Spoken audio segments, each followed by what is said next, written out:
Hi, Nerd News. Hi, Nerd News! Sorry. Hey, Nerd News. Hey, Nerd News. What's going on? Nerd News. Nerd News. I love Nerd News. Yay! That was a whole bunch of you guys who I met at Fan Expo when I was in Canada. I got to go to Fan Expo courtesy of Hardcore Nerdity. So today's news is all brought to us via Hardcore Nerdity. Our friends over there, they always have tons of great news on their site, and they're always nice to me, so let's be nice to them and go and visit them. So first up in movie news, I just saw the extended version of the Girl with the Dragon Tattoo trailer that just came out, and it looks incredible. I was a little bit worried that David Fincher was going to sort of remove the feminist element from the book. The book was originally titled Men Who Hate Women in its original Swedish, so that gives you a little bit of an idea of the slant the book is taking. They had this poster where the lead character is topless, seemed kind of sexist by itself. This trailer has taken away all of my worries. I think it's going to be incredible. I have no problem recommending that we all go and see this movie, maybe on opening weekend, and then talk about it together afterwards. So yay. Yay, David Fincher. Looks like you did an amazing job. If you haven't read the book, this trailer has spoilers in it, so I'm going to include it below, but if you haven't read the book, I actually don't recommend that you watch this. Next in movie news, a couple of weeks ago, some pictures have been revealed of what Superman is going to look like in the new Superman movie. This Superman has no underpants. Yes, that's right. His costume does not include the red underpants that we have grown to love. How do you guys feel about this? I think that it's okay. I mean, I miss the iconic look of the Superman thing, but I think that he's going to be underpantless now in the new DC revamp anyway, so we're just gonna have to get used to Superman not wearing underpants. And I think it's okay. It's the 2011s.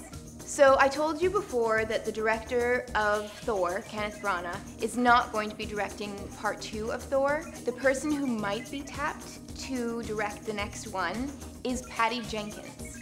Now, the thing that she's famous for directing is Monster, the movie about serial killer Eileen Wuornos. This is an interesting choice. Those movies don't thematically seem to have much in common. Visually, absolutely nothing in common. She must have something up her sleeve that she pitched to the studio to make them want her to do the second movie. So I'm actually really excited. I hope that she gets to do it, and I'll be really interested to see what she does with the movies. What do you guys think? Let me know in the comments, as usual.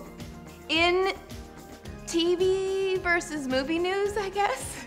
I don't know. There's a recent video with William Shatner talking about how Star Trek is better than Star Wars. He enumerates a bunch of things on this list, many of them being that he thinks that Star Trek is about characters and Star Wars is about CGI. He thinks that the Star Trek women are much prettier and that they have better parts. And he says that now that J.J. Abrams has come on board, that he thinks that the CGI is actually better in the Star Trek movies too. First of all, Star Wars is derivative of Star Trek by, what, 10, 15, 20 years, something, whatever it was. Derivative. What do you guys think? This is pretty incendiary stuff. I don't know if I agree with him on all of these points. I can definitely agree that there are more parts for women in Star Trek because there are like 6 women in the entire Star Wars universe. What do you guys think? Are you on Team Trek or Team War? Let me know in the comments. All this talk of Star Wars is actually going to lead us into science news. We've got some great science news today. They have finally discovered Luke Skywalker's home planet of Tatooine. Well, not really, but they have discovered the first known planet that is orbiting 2 suns. And because the people that discovered it knew that it had something to do with Star Wars, they allowed the director of ILM to sit in on the announcement. I thought that that was really cool. Bunch of nerds hanging out, doing nerdy things together. It's just a beautiful community. Next in science news, a very exciting discovery has been made in the Badlands of Alberta. You know how in Jurassic Park they had that piece of amber and they extracted the dinosaur DNA out of it and then made all of those dinosaurs? Well, apparently that's not completely out of the realm of possibility because they just found in some amber a dinosaur feather.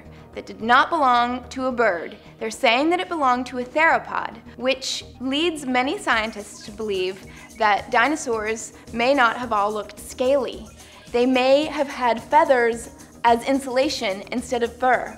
So the way we think of dinosaurs looking might not be the way they looked at all. They might have had feathers all over them in many different colors. Isn't that exciting? Fluffy, sweet little dinosaurs that can eat your face. That might be what they look like. Isn't that cool? I think it is.